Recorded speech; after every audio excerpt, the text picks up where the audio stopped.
Ассаламу алейкум, урматтуу, касиеттүү кыргыз калкыбыз. Бүгүн жанагы жогоруда айтып өткөндөй эле алгачкы үгүт насаат иштерин баштоо кечи башталса, биздин Бүтүн Кыргызстан саясий партиясынын биринчи тушоо кесүү жолугушуусу ошол биздин Темиртоодо, Нарын шаарында, Нарын шаарынын, Нарын районунун жана айылдардын элдери менен болгон жолугушуу болуп отурат. Баарыңыздар кош келдиңиздер. Түшүнүү менен мамиле жасаганга, аракет кылганга туура келип атат. Себеп биздин тагдырыбызды 5 жылдык басар жолубузду аныктай турган шайлоо мезгилине, шайлоо иш-чараларына өзү негизи биз кайдыгер караган калкпыз. Тагдырдын ээси ким? Өзүбүз. Бирок ошол тагдыр чечиле турган мезгилде көпчүлүк учурда кайдыгерлик жасап койгон жайыбыз бар.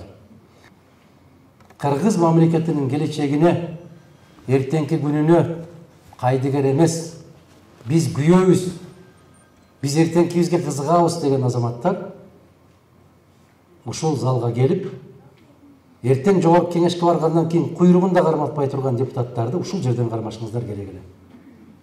Ушул жерден суроо жооптор болуш керек эле. Ушул жерден кимдин ким экенин сиздер аныктап алышыңыздар керек эле.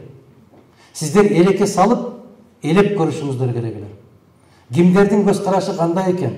Кайсы партиялар баратат? Кимдер бар экен арасында? Алардын билим деңгээли кандай болду экен? Алар ушул электрификация деген сөздү айта да жаза да билет экен. Мал киндиктүү элбиз. Бул багытыбыз кандай болот экен? Кошто мамлекеттер менен аракеттерибиз кандай болот экен? Мамилени кантип курат экенбиз? Эмне үчүн 1 жылдан бери Кыргыз өлкөсүн башка өлкөлөр тилге албай калды? Эмне үчүн башка өлкөлөр биз менен алакасын үзүп койду?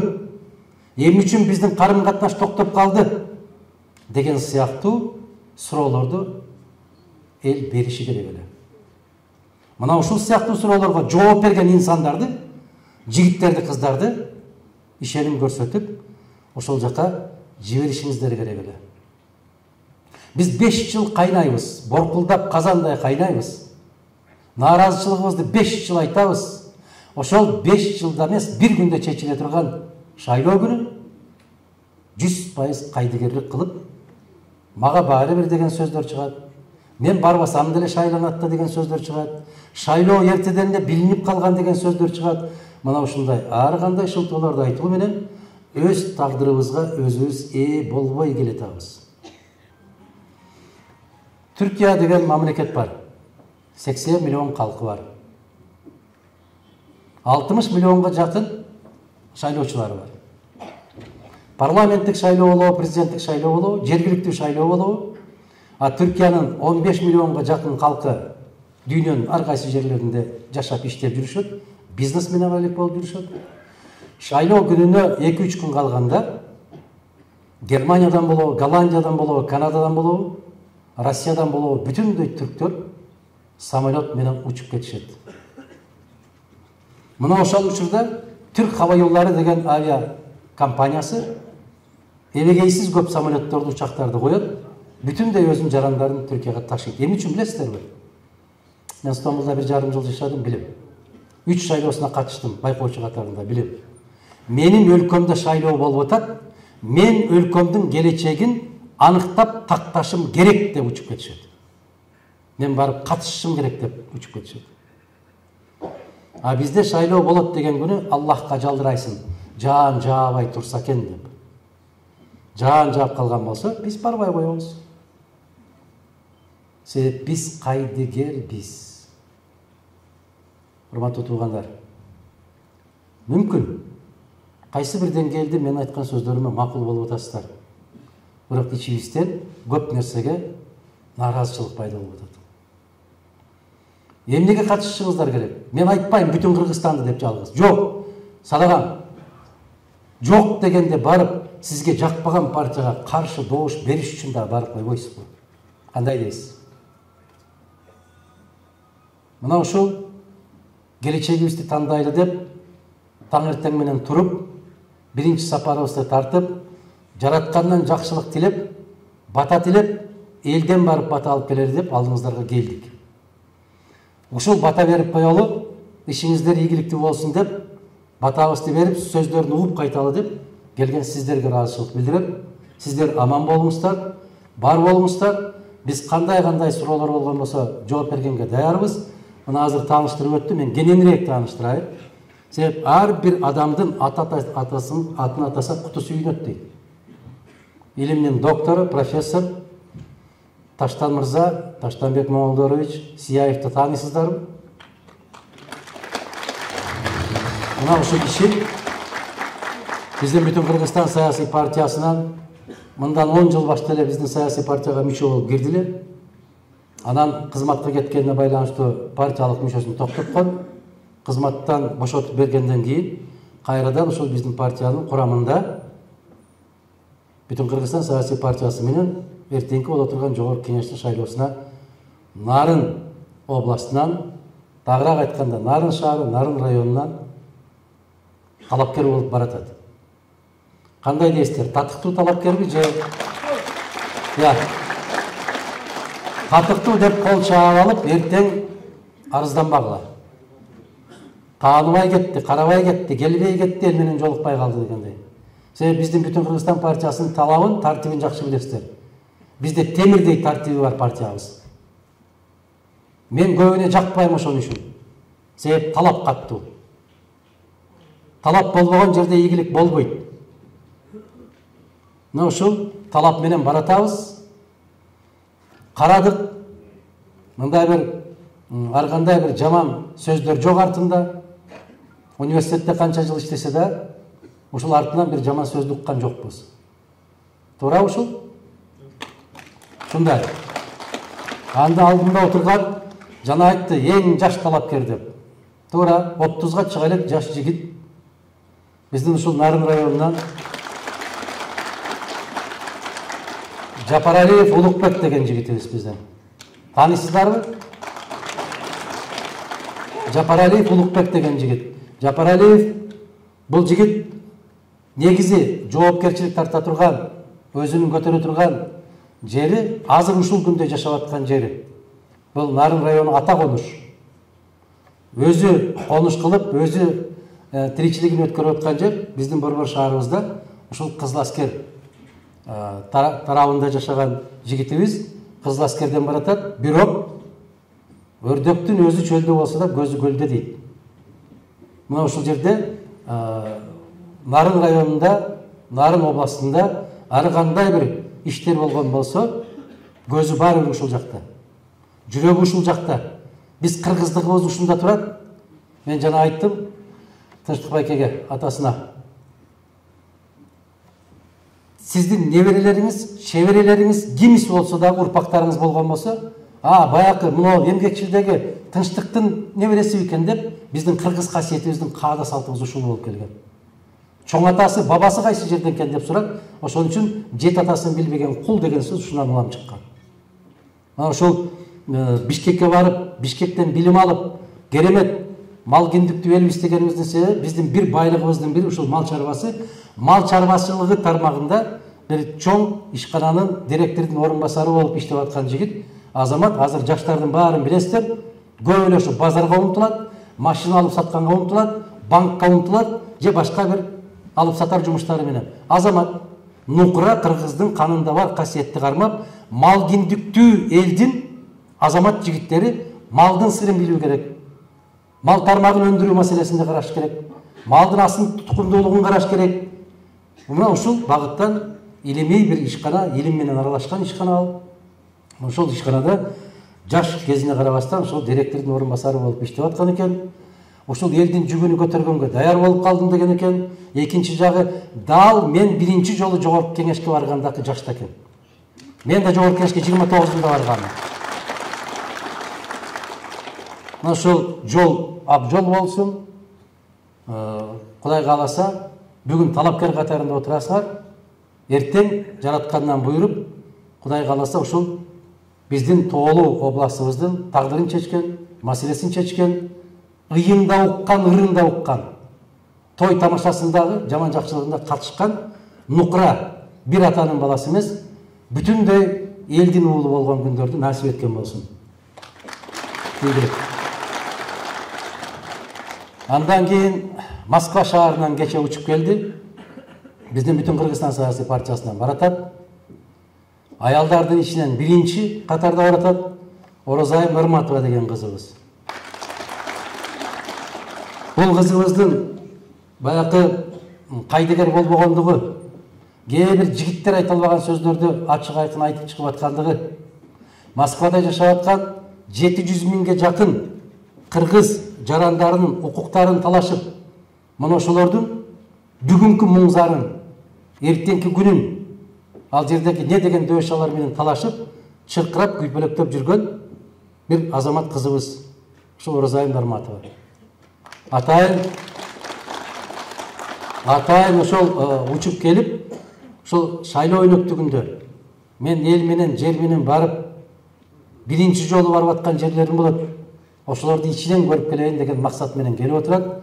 Бул кызыбызга дагы иштеринде ийгилик, келечеги кең болуп, бул Улук мырзадан дагы 2 жаш кичүүрөөк кызыбыз. Мына биздин бүтүн Кыргызстан кимдер менен баратканын көрүңүздөр. Биз кимдерге үмүт артып атканыбызды карап көрүңүздөр. Жаштар, болгондо дагы сабаттуу азаматтар, жигиттер, кыздар. Чечкиндүү азаматтар, жигиттер, кыздар. Ар жактагы кишини, ал кишини мен сиздерге эмес, ал киши баарыбызды сиздерге тааныштырса болот, туурабы? Ушундайбы? Таанышсыздарбы? Мына 3 жылга жакын биздин ушу Нарын областтык театрыбызда директор кызматын аркалап кетти. Азыр түшкөнүбүздө толкундануу менен чыгармачылык иштер ушундай болот. Толкунданып кетип, адеке мына плиткаларды мен бастырганмын дейт. Адеке мына комнаталарды мен жасатканмын дейт. Мунун артындагы бактарактардын баарын ушул жерге канча түп дарак алып келип отургузуп, бул жерде бүт баягы мал кой жайылып кеткен жерлер болгон экен. Ушулардын баарын тазалап, дарактарды отургузуп, 1 жыл таң эртең саат 5-те өзүм келип суу куюп жүрдүм дейт. Ушул чын баксакалдар? Мына ошондой болуп, өзүм иштеп кеткен, өзүмдүн үйүмдөй болуп калган жерге барып жолугушуу болот экен. Мен да ошол жерге барып, элге саламды айтып, барайын, амандашып келейин деген жакшы ниет менен келип отурат. Бул киши дагы Кыргызстанда эмес, Борбордук Азияда, баштакы СНГ деп койсок, СССР деп койсок, ошол өлкөлөрдүн арасында аттын кашкасындай болуп белгилүү болуп калган, маданият тармагын тейлеп, Кудай буйрса, жакында мына Семетей деген жакшы көркөм тасма тартылыптыр, көркөм фильм тартылыптыр. Мына ошондо Бакайдын ролун аткарыптыр. Мен жакшы тилек айттым өткөндө биздин партиянын съездинде. Биздин съездде айттым, кинодо Бакай ата болбой, Аллах насип кылса, эл өкүлү болгон жогорку кеңештин Бакай атасы болуп, бүтүндөй журттун Бакай атасы болуп олтуруп, ошол жерде кеңешиңизди айтып, акты ак, караны кара деп айта турган мезгилиңиз келди. Элге кызмат кылалы, сахна кандай экен, саясат кандай экен, ошол саясатты барып маданиятташтырганга көмөк бериңиз дагы, бүтүндөй мамлекетти, Кыргызстанды маданият тармагына көңүл бурууга, маданият тармагын көтөрүүгө өзүңүздүн салымыңызды кошуп бериңиз деп чакырдым. Жок дебей кош келди биздин алдыбызга, аксакал болуп, ошол маданиятты калчаган, маданиятты өлчөгөн, маданият менен сүйлөшкөн азаматтардан болуп, парламентте баягында ар кандай сөздөр кетип калат да, билесиңби, азыркы парламентте мода ошондой. Ошондой учурларда накта Бакай аталык ролду аткарып отурушту Аллах насип эткен болсун сизге. Мени жакшы билесиздер. Менин көз карашымды да жакшы билесиздер. Менин принциптеримди да жакшы билесиздер. Себеп муну улуктай мезгилимден баштап, мындан да жаш кезим эле КТРда иштеп жүргөн кезимде бүт баары сиздердин көз алдыңыздарда өттү. Кандай десеңиздер ошондой. Кээде ачуу баа бересиздер, көтөрөм. Кээде мактап баа бересиздер, аны да көтөрөм. Мактасаңыздар көкөлөп көккө учуп кетер жаштан өттүм. Жамандасаңыздар чөгөлөп жерге кирип кетер жаштан да өттүм. Жакшылыгын да жамандыгын да бирдей көтөрүп, ачуусун да таптуусун да бирдей жаратканга шүгүр деп кабыл алып калган мезгилибизге келдик биз. Биздин 30 жылдан бери айтып аткан сөзүбүз элге эм болгон жактары бар, кээ бир учурда кыя өтүп кеткен тармактары да бар. Кээде түшүнбөчүлүктөр болуп калат. Сондуктан мен сөзүмдү мындай аяктап атып ушуну айтайын да, кимде кандай суроо болсо ошол суроолорду берсеңиздер, биздин жыйынды негизинен бир сааттын аралыгында аяктасак, аксакал агаларыбыз отурат, аталарыбыз отурат. Бул кишилердин пешин намазына чейин бошотуп койгонго аракет кылсак. Кандай дейсиздер? Туура болобу? Рахмат. Рахмат. Жакшылык болсун, аманчылык болсун. Бул талапкерлердин каалаганыңыздарды айтсаңыздар, бул кишилер чыгып өздөрүнүн бир 3-4 мүнөт пикирлерин айтса. Кандай дейсиздер? Улука сөз берелиби? Жаштан баштабайлы, улука. Макул. Кел. Мага уруксат, отура берейин, Рахмат.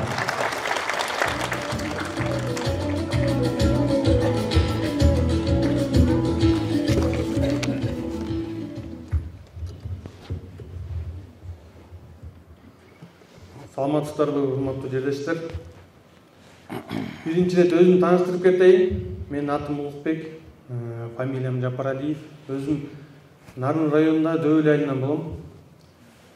Эми мен саясатка аралашайын деген себеби бул төмөндөгүдөй биринчиден бул элибиздин коопсуз, өнүккөн жана курсагы ток өлкөдө жашоосу керек.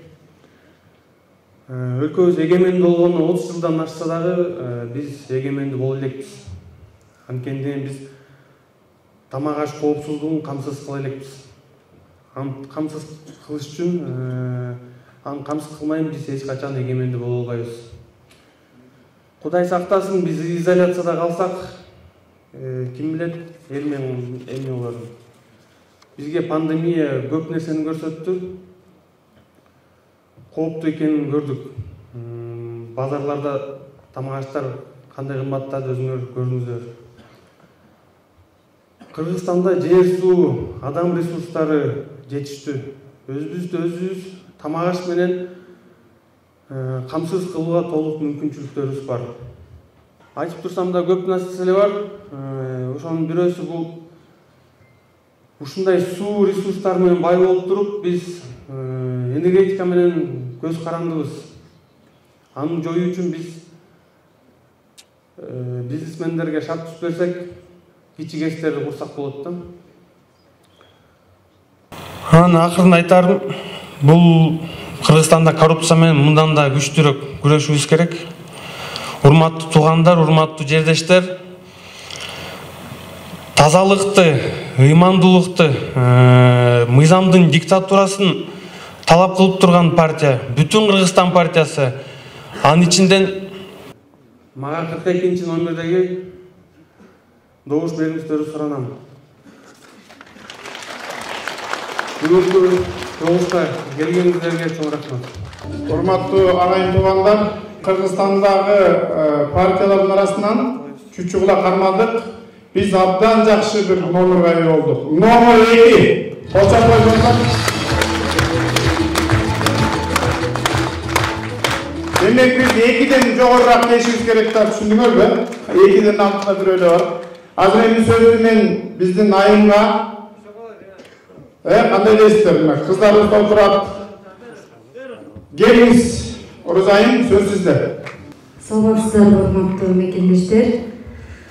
Негизи мен ар дайым сиздерге кайрылуу жасаганда Москва шаарынан туруп биздин мекендештерге салам жолдойм да.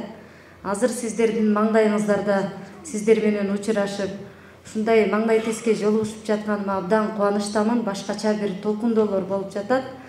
Ушул жерге келип, биздин сөзүбүздү угуп, саламыңызга алик алып аткандыгыңыздар үчүн ыраазычылык билдирем. Урматтуу мекендештер, мен негизи ушул 11 класты бүтүп эле Москва шаарында чоң окуу жайга окууга барганмын. Ал жерге барганда биздин ушул 100 миңдеген, керек болсо миллиондогон ошол жакка бакыт издеп, байлык издеп, ошол жактан өздөрүнүн салымын Кыргызстанга кошобуз деген биздин мекендештердин көз жашын, арман азабын, үмүт тилегин баарын көрүп келем да. Эмне себептен ушул саясатка келүү мага түрткү болду деген суроону көпчүлүгү берет. Сен жаш экенсиң, болгондо дагы аял киши экенсиң, сага эмне түрткү болду? Эмне эле президенттерге сын айта бересиң? Жөн эле отура бербейсиңби? Турмушка чыкпайсыңбы? Деген ачуу сындар айтылат. Эгерде мамлекеттин азыркы абалын көрүп, кайдыгер отура берсем, анда мен эмне менен өзгөчөлөнмөк элем? Анда мен дагы катардагы биздин кайдыгер, мен курактуу курдаштарымдын катарын толуктамакмын. Андан эч кандай айырма болмок эмес. Муну менен эмнени айткым келип турат? Биздин ошо нарындык, атбашылык дегеле ошол мекендештерибиз ошол жакта биз менен кошо мигрант болуп жүрүшөт да. Мигрант деп айтпагыла деп Адахан агайыбыз айтат. Силер эл багар, журт багар, убактылуу жашап иштеп жүргөн мекендешсиңер дейт. Ошолор мамлекетибизге ушул 2 миллиардтаган долларларды салып, өздөрүнүн көз жашын, жүрөгүндөгү канын ушул жака арнап атат да. Бирок көз жаш менен келгенин көпчүлүгү сезбейбиз. Буга ким күнөөлүү деген суроону бересиздер. Буга ушул кезге чейин келген президенттер да, эл да өзүбүз да күнөөлүүбүз. Биз татыктууларын тандай албагандыгыбыз үчүн күнөөлүүбүз. Мен кээ бир учурда ата-энеме дагы айтчу элем. Силер күнөөлүүсүңөр депчи.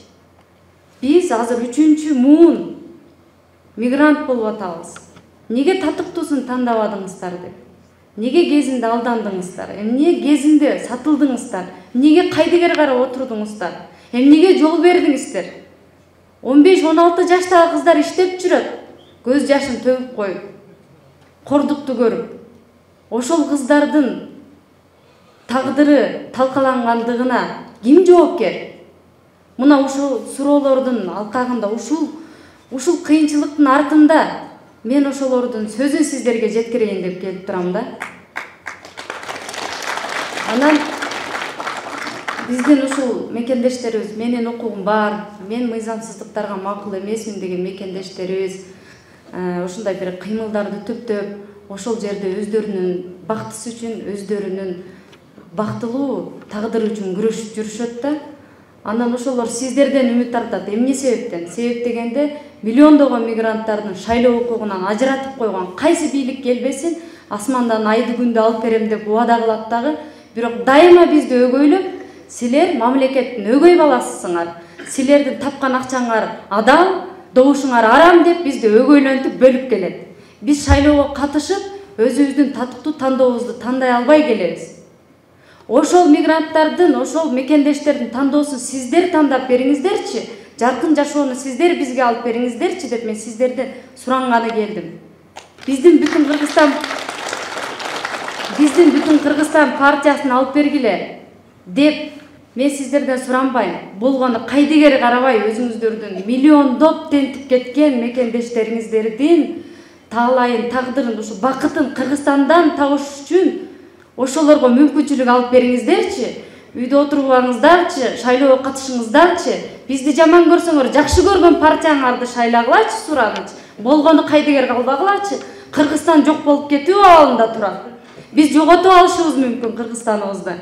Качан биз бирдиктүү болуп, биримдикте жакшы замандаштарды, жакшы бизге жетекчи болуп, жол башчы болуп, өздөрү ушул жүрөгүн эли үчүн, жери үчүн душманга калкан кылып тосуп берген азаматтарды шайлайбыз. Ошондо гана биз бактылуу жашоо кечире алабыз. Келиңиздер, сиздерден сураныч, ушу мигранттардын добушу арам дебей, сиздер ошолор үчүн добуш алып бериңиздер деп суранат элем да. Рахмат. Урматтуу бир туугандар, азыр мен досума сөз берерде бир нерсени эстеп кеттим. Дүйнөдөгү эң жаш падыша Александр Македонский 32 жашында падыша болгон. Ошол ушундай абалга келип калып, Дария 3 менен согушканга туура келет. Дария 3-түн солдаттары, жокерлери, атчандары Александр Македонскийден караганда 10 эсе жогору болот. Бирок Александр ошондой эмнеге ишенет? Күчүнө ишенет. Эң аз, бирок эң күчтүү досторун ишенет. Ал жана кара атына минип алып, ушунчалык жүрөктөн чыккан сөздөрдү айтып, өзү да ишенет. Ал айткан, болгон кудайлардын баары бизди эстейт. Адамзаты канча бул дүйнөдө жашаса, ошончо бизди кантап өтөт. Биз карап турабыз Дариянын солдаттарын дейт. Алар бүтүн кулдар, бүтүн акчага сатылган жокерлер бизден коркушат. Өзү ошого ишенет. Өзү чоң күчкө ээ болот. Ошол учурда анын солдаттарын көрсөңүздөр, жокерлерин көрсөңүздөр, чыныгы ишенимге болот. Мен да азыр ойлоп атам. Эң күчтүү, эң таза, эң бүтүнгө берилген ошол жерде күйөрмандар отурат. Сиздерге кол чабуулар болсун. Демек биз идея менен барабыз. Демек биз ишеним менен барабыз. Биз эч кандай акчага, эч кандай таанышка, эч кандай бир бийликке карабай барабыз. Биз анткени ишенебиз. Мына Орозайым айтып атпайбы, ыйлап айтып атпайбы? Эмне болот Кыргызстан эртең деп. Чынын ошо чекке келип калгандай болуп калдык. Ошон үчүн эсибизге келели. Ойлонолу. Эртеңки дагы неберелерибиз бар. Дүйнө карап турат азыр Кыргызстанда эмне болуп кетет деп. Ошондо биз жыйынтык чыгаралы. Эми эң кубанычтуу досума Темирлан мырзага сөз берейин. Келиңиз. Рахмат Таштан мырза. Эми айланайын теңир тоолуктар. Мен ушул жерде 2,5 жыл иштеп, ушул улуу жердин касиетин, ушул улуу элдин касиетин сезип, таазим этип билет да, анткени Кудайдын бир көзү түшкөн, мээри түшкөн тегир тоо жергесине келип отурабыз да. Мен сиздерди 2,5 жылдын ичинде абдан элдин ким экенин, жердин ким экенин, укмуштуу да бир касиеттерин сездим. Өзү ыйык жер экенин сездим да алтындарым. Анан эми мен да мына депутаттыкка аттанганым Адахат Кимсанбаевич экөөбүздө илгертеден эле жакшы мамиледе элек. Адакем мырза телевидение иштеп жүрүп, ушу студенттерге күйүп, жаштарга күйүп, жатаканаларынан бери текшерип, эмне үчүн келечектеги биздин жаштар ушундай абалда жашаш керек. Калчан бир толук билим алат деп ошо телевидениеде жүргөндө жаштардын көйгөйүн укмуштуу көтөрүп, күйүп чыкканда мен Адакемди аябай жакшы көрүп калгам. Ошондо жолу рахматымды айтып, ошондон бери Адакемди аябай сыйлап келем. Аябай сыйлап келем. Анан экөөбүз мына Элмирбек Иманалиев инибиз каза болгондо ошол жерде чогуу болуп калдык. Чогуу жүрдүк. Каза болгондо да чогуу болдук, баягы кыркылыгы болгондо да чогуу болдук. Анан ошол жерден сөз болуп отуруп анан маданият жөнүндө аябай кенен сөз болуп калды. Анан ага ошол кыргыз маданиятын кантип көтөрүш керек. Элдин маданиятын кантип көтөрөбүз. Маданияттын жоктугунан адамдар эмне болуп баратат. Жумгалдагы окуяны караңыздарчы. Баласы апасын өлтүрүп, атасы баласын өлтүрүп, бир туганды өлтүрүп. Ушунчалык кыргыз эли бири-бирибизге жат болуп, колубуздан эмне деген камкор иштер келип баштады. Мына ошонун бардыгы маданияттын жоктугунан, билимдин жоктугунан, аң сезимдин жоктугунан болуп отурат. Ошонун бардыгы жашоого, элибизге, жерибизге кайдыгер карап, маңкурттук сезиминен көчөдө жүрүп калганы ушунчалык жанды кейитти да. Ошон үчүн Адакем айтты, Темирлан ага, эмне үчүн парламентте жалаң эле акчалар отуруш керек? Же бийликке, байлыкка кызыккандар отуруш керек? Качан бир илимдин адамдар келет? Качан бир медицина тармагынан келет? Качан бир окумуштуулар же маданият адамдары келет? Качан ошолор келип алып туруп бизди жалпы мына парламентте отуруп, жалпы элибиздин ошол илим, билими, маданиятын көтөрө турган адамдар келип ошону айтпайсыңар? Эмне үчүн ошол жерде ошолордун мыйзамдары иштебеш керек? Канткенде ошол мыйзамдарды алып чыгып иштетебиз деген ушундай бир жанды кейиткен, баягы жан дүйнөсүнөн чыккан бир керемет сөздөрдү мага айтты. Мына 60-тан өткөнчө маданиятка кызмат кылдыңыз. Эми ошол маданиятты алып жалпы элге кыргыз элине кызмат кылбайсызбы деген. Ошол сөздү айткандан кийин мен макул болдум. Анан Адакем айттым, Адакем, менде акча жок. Биз искусство адамдарында да акча болбойт. Сени кантип көтөрөбүз деп, бир тыйындын кереги жок дейт Темирганага. Бир тыйыны жок, келебиз. Биздин жан дүйнөбүздө улуу адамдык касиет болуш керек. Патриоттук сезим болуш керек. Чынык адамдык жүз болуш керек. Анан биз ошону жеңе алабыз. Акча менен, байлык менен биз эч жеңишке жетишпейбиз. Мына ошондо мен биринчи жолу Адакеме ушунчалык ыраазы болдум. Маданият үчүн бир тыйын албай туруп өзүнүн командасына кошуп отурду. Ошондон ого өтөр баа берип калдым. Мына ошондон бери сүйлөп келатабыз, айланайын туугандар.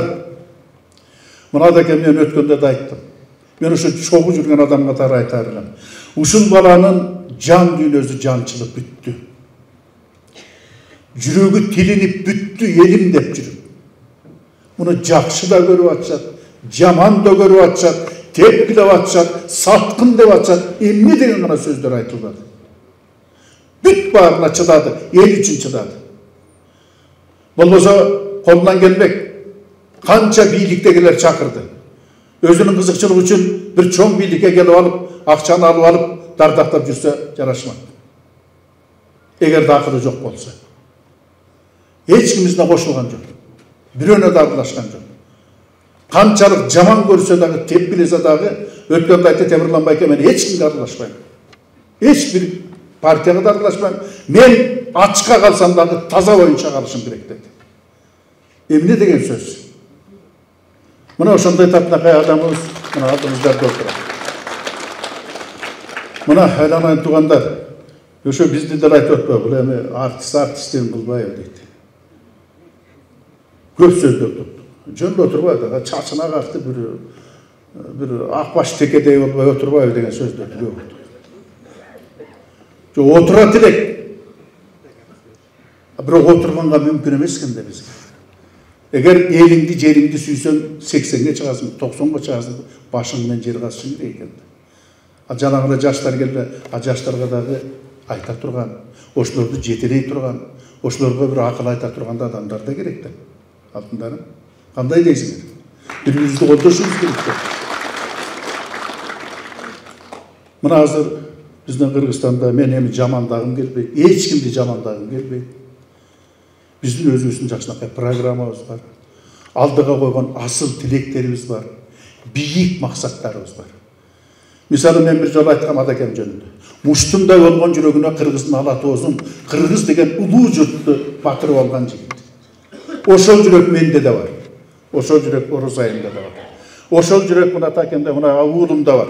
Ошол муштумдай жүрөккө ала тоону батырган жигиттер баш кошту. Кыргыз деген улуу журтту батырган адамдар баш коштук бүгүн. Биригели. Ушул кыргыз эл үчүн бир күрөшөлү. Баралы, тайманбайлы деп силер үчүн. Мына азыр Кыргыздын жерлерин карагылачы. Мен дайым айтам да. Ушунчалык жүрөгүм ооруйт. Кыргызга кут түшкөн жер деп айтат. Ата-бабаларыбыз Кырымдардан бери айтып келген. Кыргызга элине кут түшкөн жер деп. Куту көрсө ошол алтын экен да. Байлык экен да. Атам замандан бери кыргыз эли алтынга тийбей келди. Казбай келди. Алтын жерде канчалык жатса ошончолук нурун чачып, ошончолук адамдарга, элге, жерге өзүнүн бир берекесин чачат экен. Бир касиетин чачат экен. Алтын казылган жер көр болуп калат экен. Булагы да соолуйт экен. Мөңгүзү да талкаланат экен. Жайнаган гүлдөр, жаркыраган төрлөр, карагайлар, кылымдардан бери кыргыз атабыз алаканына салып келген сулуу жер көрүп айланып калат. Мына куттун кеткен. Көрсө алтыны жок эле жашаса болот экен да. Андан башка көп нерсе бар экен да кыргыз элинде. Эгер мына бул акыл менен иштете билсе, жакшынакай лидерлик качествосу менен кыргыз элине ошо кылычты мийизине өмүрүн сайып коюп, кыргыз элине кызмат кылдырган адамга ал байлығы жоқ эле башка нерсе менен элин бактылуу кылса болот экен. Мына ошону көрүп жанга шаягып атат. Азыр ар бир казылган жерди көрсөң көрбөйм. Көзүмдөн жаш акат. Мейли бүгүн биз баардыгын казып алдык. Ал бирөөлөргө гана кызмат кылып атат, жалпыга кызмат кылган жок. Эгер ошолордун баары жалпыга кызмат кылса, эмгиче биз гүлдөп кетмекпиз.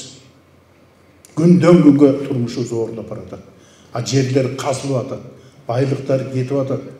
Канча жылдан бери ошентип келатат. Мейли бүгүн биз жашап алалы. Эртеңчи 100 жылдан кийинки биздин кыргыз элинин тагдыры кандай болот? 200 жылдан кийин кыргыз элинин тагдыры болот. Түбөлүктүүсү кандай болуп калат кыргыз элинин эгер бүт баарын талкалап алсак, жок кылып алсак. Biz ата-бабадан келаткан нерсени бүгүн талкалап алып, эртең биз муунга эмнени өткөрүп беребиз? Кайсы бетибиз менен неберелерибизге жок кылып койдук деп айтабыз. Чөйрөлөргө жок кылып койдук деп айтабыз. Кийинки биздин урпактарга кайсы бетибиз менен биз карай алабыз? Эгерде бүгүн баарын сактап калбасак, бүгүн ошолорго татыктуу болуп, сактап, алаканга салып, жакшынакай бир түйүнчүккө түйүп, ошону калтыра албасак, биз кантип жашайбыз анда бүгүн?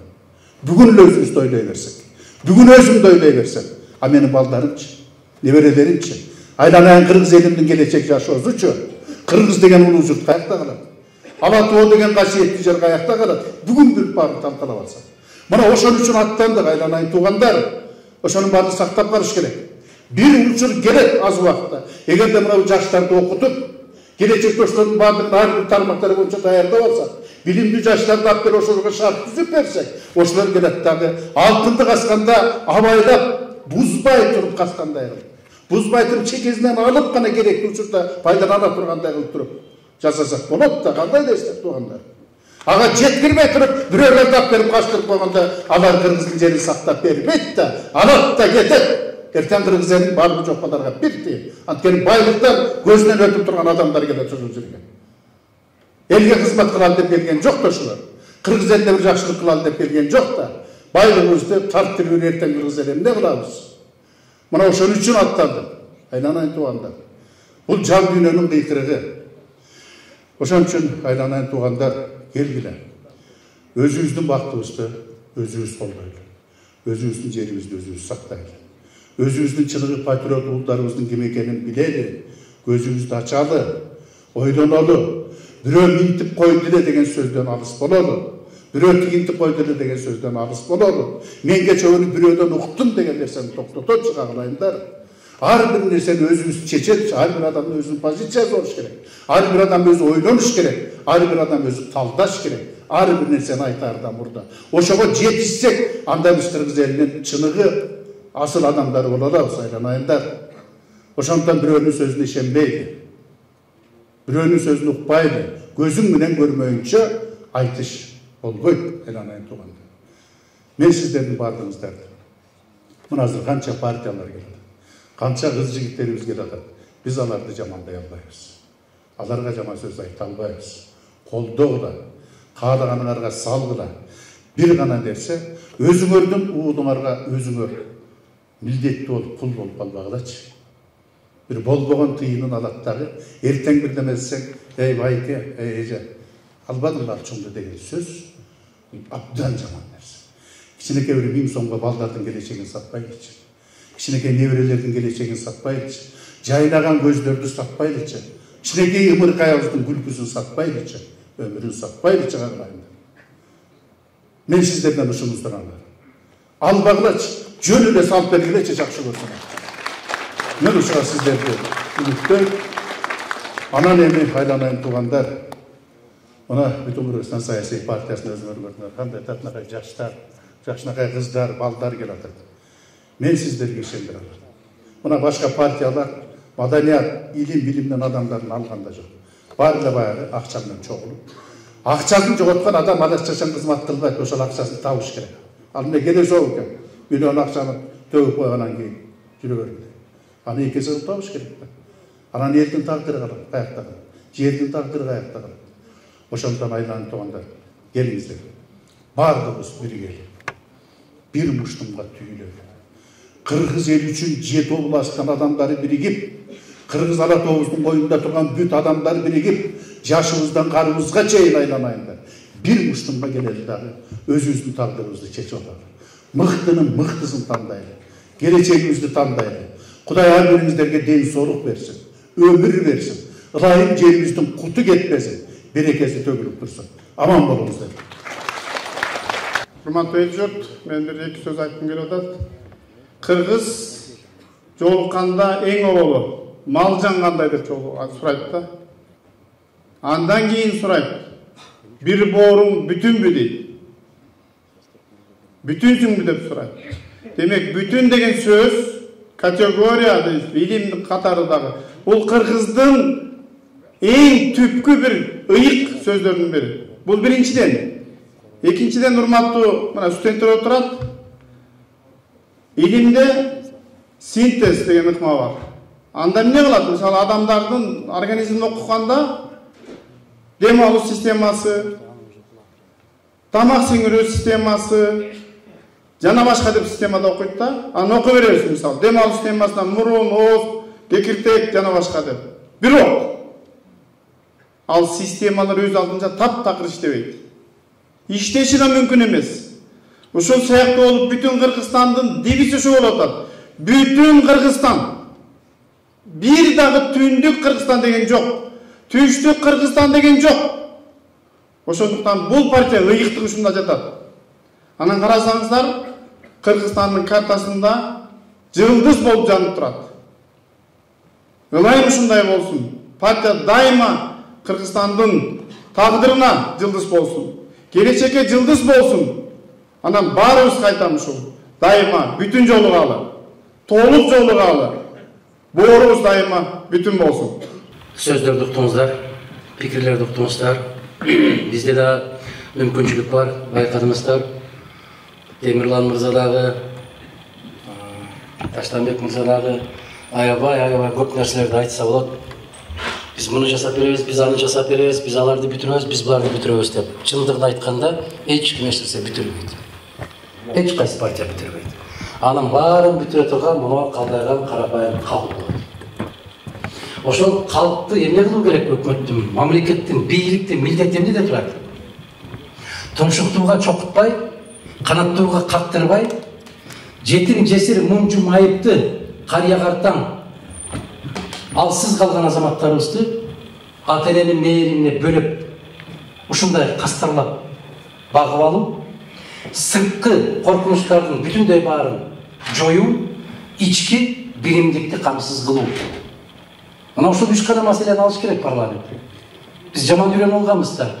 Улак чаптырабы экен, эткере экен. Мына быйыл көрдүңүздөр, ар бир инсанга өзүңүздөр добуш бересиздер. Өзүңүздөр тандайсыздар. Партияны тандап, партиянын катар санын азыр Таштанбек мырза айтты. Бүгүн эртеменде биз жолдон келатканда Долонго чыкканда кабар келди. Болсун. Мына Долон бул жөнөкөй ашуу эмес. Долон бул чоң бир ашуу. Ал ашууга чыкканда бар, чыкпаганда бар. Ашууну ашканда бар, ашпай калгандар да бар. Мына ошол Долондон ашып аткан мезгилибизде, ылдый карай кетип аткан, бери карай келаткан кезибизде мага ушундай кабар келди. Биздин катар саныбыз 2 болду деп. Куттуу болсун дедим, ак жолтой болсун. Эми ал кандай болот? Мына ошол бюллетень азыр көпчүлүк айтат, ушунан жаңылышабыз. Жаңыла турган эч нерсе жок. 3 эле мүнөттө түшүнүп аласыздар. Мына бюллетень болот. Мына жерде 21 партия кетип бартабы? 21 партия кетип барса, ошолордун партиялардын бүтүндөй аттары коюлат. Логотиптери коюлат, эл белгилери коюлат. Мисалы бүтүн Кыргызстанды издесеңиздер, мына биздин желегибизде турат. Жаркылдаган кыргыздын оймосу турат. Бир жагын караңыздар да манас айтып аткан аксакал отурат. Экинчи жагын карасаңыздар шаңшып көккө көтөрүлүп бараткан бүркүт учуп баратат. Бул кыргыздын шырдагынын оймосу биздики. Төрүктүү келаткан нерсебиз. Мына азыркы айткан биздин Кыргызстандын картасы турат. Так маңдайда чолпон жылдыз, эмне үчүн чолпон жылдыз? Эң биринчи көккө чыккандагы чолпон жылдыз, эң акыркы баткандагы чолпон жылдыз. Чолпон жылдыз бизде Кыргызда кой. Эмне менен айтат? Чолпон ата дейт. Эмнеси? Куйдукун Занги баба деп коет экен. Койдун ээсин Чолпон ата деп коет экен. Билесиздер аны. Ушул кылымдарды карытып жок болуп кетпей, көчмөн болуп келгенибиздин бирден бир себеби улуу окумуштуулар, европалык, россиялык окумуштуулар айтып атат. Эмне үчүн сан миллиондогон калкы бар мамлекеттер жок болду да бири-бири менен ыркы келбеген кыргыз ушул кезге чейин жашап келатат. Сыры эмнеде деген? Сыры койду экен. Себеп биз көчүп шаар куруп аптырбыз. Үйүбүздү өзүбүз менен кошо көтөрүп жүрөт экенбиз. Кийимибизди өзүбүз менен кошо алып жүрөт экенбиз. Себеп койдун жүнү бул кийим. Койдун териси бул кийим. Жатсаң төшөк. Жок дегенде ичегиси дагы кыргыздар эч кандай бир нерсе бекер кеткен эмес экен. Ошон үчүн койдун ээси деп Чолпон ата деп. Чолпон жылдыз, ошол Чолпон жылдызга карап, Үркөк жылдызга карап, же жайлоого чыккан, же жайлоодон кайткан. Мана ошол биздин тууда аябагандай чоң философия турат. Кызыл эмне үчүн? Бул бийликтин, бул күч кубаттын түсү экен. Мына ошондой деп көк асманды көрүп атасыздар. Келечегибиз ак болсун деп. Мына ушул экинчи катар санда ушул бүтүн Кыргызстан деп жазылып турат эми бюллетендер. Кудай кааласа. Экинчи катар сан бүтүн ушул бүтүн Кыргызстанды тандадыңызбы? Бүтүн Кыргызстандын ичинде 52 талапкер бар атат. 52 талапкер. Ар биринин өзүнүн катар саны бар.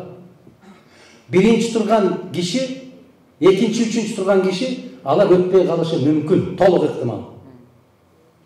54-түнчү турган киши же 53-түнчү турган киши өтүп кетиши мүмкүн. Эмне үчүн? Себеп сиздер жеке инсанга да добуш бересиздер. Жеке инсанга.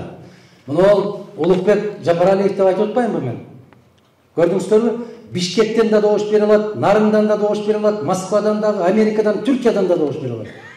Кореядагы жүргөн кыргыздар да добуш бере алат. Бул партиялык тизменин артыкчылыгы ушунда турат. Биздин идеология бүтүн Кыргызстандык ушул болгон. Партиянын ишенимине ээ болгон эмес. Элдин ишенимине ээ болгон жигиттер, кыздар керек бизге деп мен 2 съезден бери айтып келем ушуну. Мына ошол биздин программаны ишке киргизишти, бирок кантип ишке ашырарды байкабай калышты. Жартылай болуп калды. Ошондуктан элде көп суроо пайда болуп атат. Кантип добуш беребиз деген. Партияны тандайсыздар биринчи. Анан партиянын ичинен муну бүтөп 21 партия бүткөндөн кийин астында уланат дагы 52 катар сан тизилет. Жөнөкөй эле мондай бир квадрат болот. Ошол катар санды эстеп каласыз. Таштанбек мырза канчанчы турат? Оразайым айым канчанчы турат? Улукбек мырза канчанчы турат?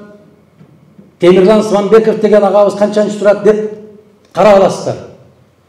Шайлоо участкасына кирип бараткан, тилкесине кирип бараткан кезиңиздерде кирип моундай жылыткычтар илинип турбайбы? Ошол жылыткычтар илингендей болуп, ар бир партиянын тизмеси илинүүгө милдеттүү. Унутуп калсаңыздар ошол жерден карап аласыздар. Ким канчанчы турат? Ошол 52 дейсиздерби, 15 дейсиздерби, 17 дейсиздерби? Ошого ким катар санында канчанчы турса мына Улукбек Жапаралиев дейт, 42 деп турат. Көрдүңүздөрбү? Таштанбек Сияев 6 деп турат. Биз кандай кылдык? Биз биринчи ондукка абдан ушундай бир такшалган азамат жигиттерди койдук, кыздарды койдук. Калганы эч кимге капачылык болбосун деп чүчү кулак тарттык партиянын курултайда, съездин алдында. Адилеттүү да. Кимди кимден өйдө көрөсүң, кимди кимден жогору көрөсүң. Баары бирдей. Маңдайыңдан көр дедик. Ошол илгерки ата бабадан калгандай кылып туруп эле ошол калпагыбызга сан номерлерди койдук да, кыздардыкын өзүнчө, жигиттердикин өзүнчө өткөрдүк. Себеп кыздардыкы бул учурда өзгөчө бир жеңилдиктер коюлган. Эмне үчүн? Эгерде 15 депутат, 15 мандат менен партия өтсө, анын ичинде 5 кыз болууга милдеттүү. Бир добуш албаса дагы кыз бала барат ошол жерге. Түшүндүңүздөрбү? Ошон үчүн кыздардыкын биз өзүнчө өткөрдүк. Эми айырмасы кандай болот? Биринчи, Кудай буйруп, мисалга бүтүн Кыргызстанды мисал келтирели. 20 мандатка ээ болуп калган болсо, ошонун ичинен 7 депутат кыз болуу керек, аял киши болуу керек. Ошондо карайт, эң көп добуш алган аялдар кимдер? Ошолордон санап келет. Мүмкүн 54-чү же 49-чу турган аял киши 1,5 миң, 3 миң добуш алып калышы мүмкүн. Биринчи болуп ошол кыз, ошол аял киши турат. Андан кийин кете берет. А эгер 7 мандатка жеткенге чейин такыр добуш албай калган кыздар болгон болсо, аялдар болсо, баягы катар саны боюнча кете берет. А жигиттердики оор. Өтө оор. Эмнеге? Биринчи 20 мандаттын 7-өн аял кишиге койдук. Андан 13 мандат калат. 13-ün анан эң көп добуш алган инсандарга карайт. Мисалы Жапаралиев Улук мырза 42-нчи турат. Кызыл аскерден, Нарындан, анын ичинен ошо Тубал өскөн айылым деп Дөбөлүдөн, Эмгекчилден, Миңбулактан канча деген айылдардан көтөрүлүп чыккан болсо, канча көп добуш алса, жаштар азыр, жаштардын көпчүлүгү сыртта жүрөт. Москвадагы жүргөн биздин жарандар дагы бүтүн Кыргызстанга анан Жапаралиевке добуш бере алат. Кореяда жүрсө да добуш берет, Америкада жүрсө да добуш берет. Мына артыкчылык кайда? Көрдүңүздөрбү? Ошондуктан эр азамат бир жерге байланып калган жок. Бүтүндөй аалам боюнча кай жерде кыргыз буту басса, ошол жерден добуш бере алат, Африкада жүрсө да. Кандай дейсиздер? Мына ошондо кимдин ким экендиги ошондо көрүнөт. Болбосо ар бирибизде шым кийип, калпак кийип алып чыгабызбы? Аркамда элим бар деп. Аркаңда кечирип кой. Аялың да турбаса керек сен. Мына ушундайда элекке түшүп каласың. Кошунаң да турбайт, бир тууганың да турбайт. Мен кыйынмын деп жанагы көпөстөрдүн көпчүлүгү акчасын берип коюп, алдыңкы катарды ээлеп алып туруп алышчылар. Азыр эми андай болбойт. Эмне үчүн? Шайлоо башталды кечээден бери. Жым-жырт Кыргызстанда, жым-жырт, тып-тынч. Билесиздерби эмне үчүн? Себеп өткөндөгү шайлоодо көбүнүн оозу күйдү. Айланайын, жалгыз бүтүн Кыргызстанга каршы чыгабыз деп 5 миллиард сом акча чачышты. Бүтүн Кыргызстан 6 миллион сом менен чыкты. Ошон үчүн мен сизге жакпадым. Бүтүн Кыргызстан сиздерге жаккан жок. Союш берген жокпуз, топ чаптырган жокпуз, улак чаптырган жокпуз. Эжелеринди чакырып алып ресторандарда чай берген жокмун. Биз келечекти беребиз, садагаларым. Биз үмүттү беребиз, аны эч кандай акчага сатып ала албайсыңар. Биз келечек үчүн беребиз. Эгерде сиз партияны тандабай туруп, могул тизмедеги инсандардан бирөөсүн тандап алсаңыз, анда бюллетень күйөт. Бюллетень жараксыз болуп эсептелет.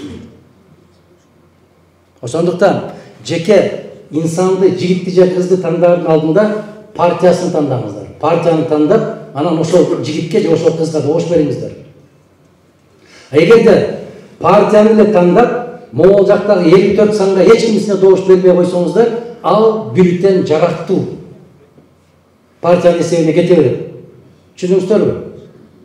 Мына ушуну Борбордук шайлоо комиссиясы күн-түн КТР, ЛТР деп Мадумаровду шыбагандан башка ушуну түшүндүрүш керек эле. 30 жылдан бери шыбап келатасыңар, мүйүз чыкты байдан айыңдар.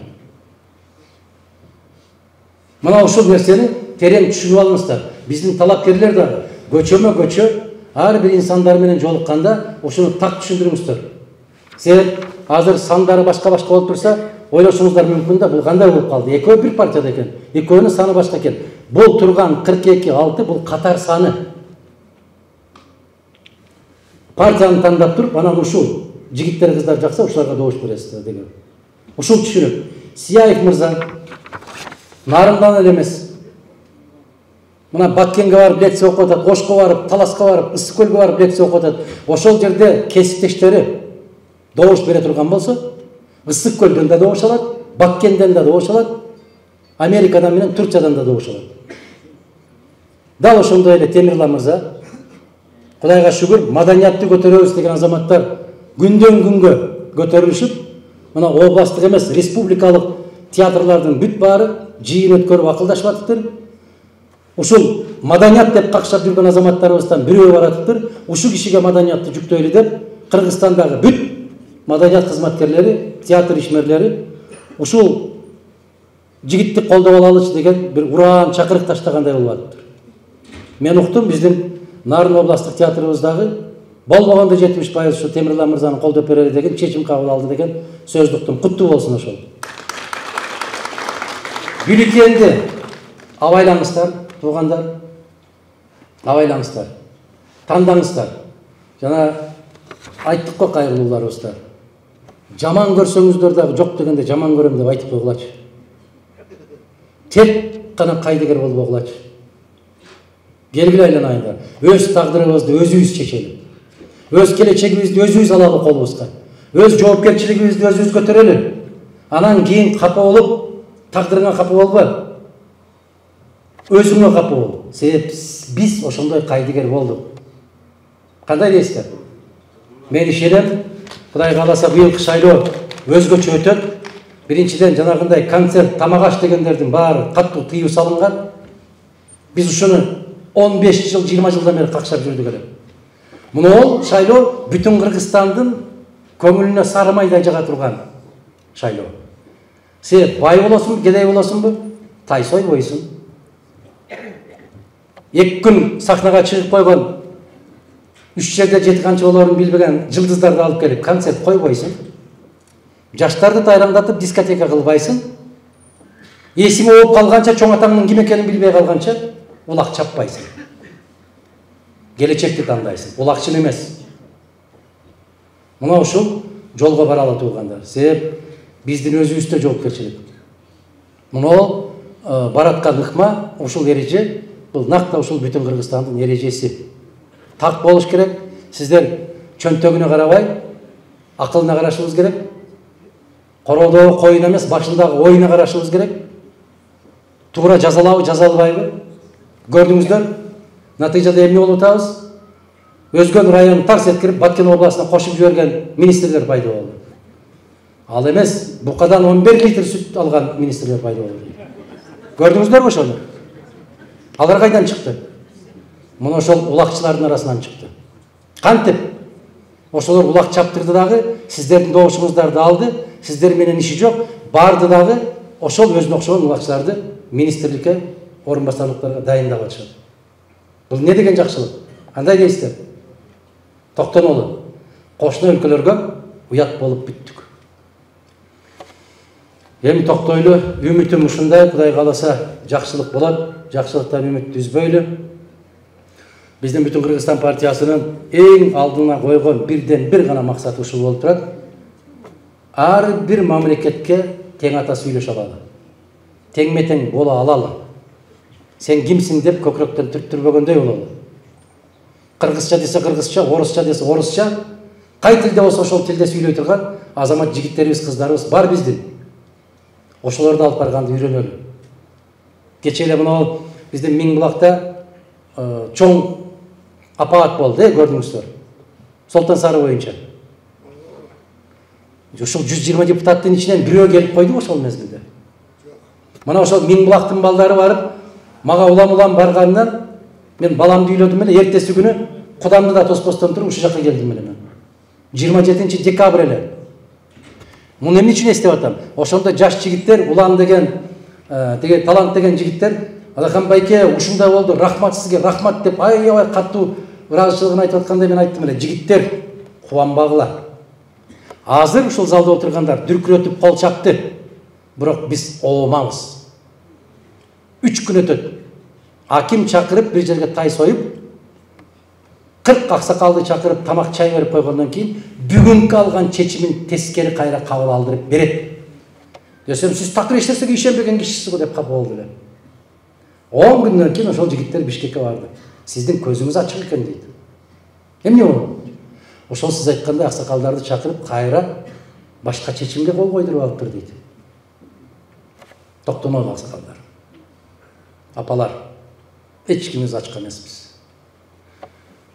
Мына Оразайым келген тараптан бир келин сыздап ыйлады го өткөн жылы. Апа айланайын. ошолордун берген акчасынан нан алып менин балдарымдын оозуна салба деп. Көрдүңүздөрбү? Социалдык тармактардан уктук. Чубак азы чыркырап кетти. Алганың да, бергениң да тозоктосун деп. Аны да укпадык. Элмирбек какшап кетти ырдап. Аны да укпадык. Эми токтонолу. Мен ишенимим бар. Кудай кааласа 28 ноябрь Кыргызстанда улуу бурулуштун күнүнө айланат. Андан ары карай көптөн батып келаткан Кыргыздын күнү көккө жаркырап чыгат деген үмүтүм бар. Кас санагандар пас болсун. Бизге көзүн тиккендер, биздин жерге, биздин элге тамшангандар. Эгер жакшы ниет менен келишкен болсо, көкүрөгүбүз ачык, жаман ниет менен келген болсо, ар кимдин ниети өзүнө жолдош болсун. Элибиздин келечеги кең, асманыбыз ачык, наныбыз бүтүн, дасторконубуз толо. Ошол тапкандарыбыздын баары азыр аталарыбыз, энелерибиз жыйым жыйнап, бүтүндөй түшүм жыйнап бүткөн мезгил. Аллах берекесин берсин да, тапкандардын баары уул кыздарыбыздын тойлоруна, неберелерибиздин тойлоруна насип кылган болсун. Ар дайым жакшылыктын үстүндө жолукканды жараткан биздин маңдайыбызга жазган болсун. Рахмат, бар болуңуздар. Чоң рахмат.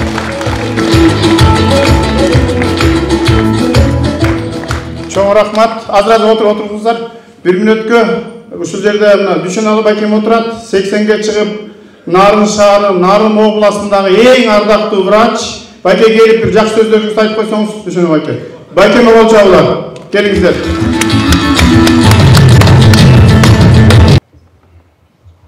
Такайдан жұрт ватан бері жақсылыққа сөздер тоқтық. Мұнай қарап көргенде действительно Қырғызстан аяғандай тақшалған, білімді, бүт барлық нәрсенің барын мойнына көтеріп, жүгін көтеріп жүрген жақсы партия. Ойлаған ойынған орындалсын менен айындар, келешегіңер кең болсын. Мынау Қырғызстанда жақсылыққа сөз бар. Ушул кичинекей эки сөз менен бүт ушул жакшы Кыргызстан сөздөрү каптылганда жүндүңөр бийик болсун, улуңар ушун болсун, керегиңер кең болсун, ойлогон оксор асманыңар ачык болсун, айланыңар дайыма ушул бүгүнкүдөй шатка толуп турсун. Айланыңар ойлогон ой тилегиңер орундалып, бүт максаттардын баары ушул үйүңөргө, иштеген жериңерге бакыттын кутту болсун.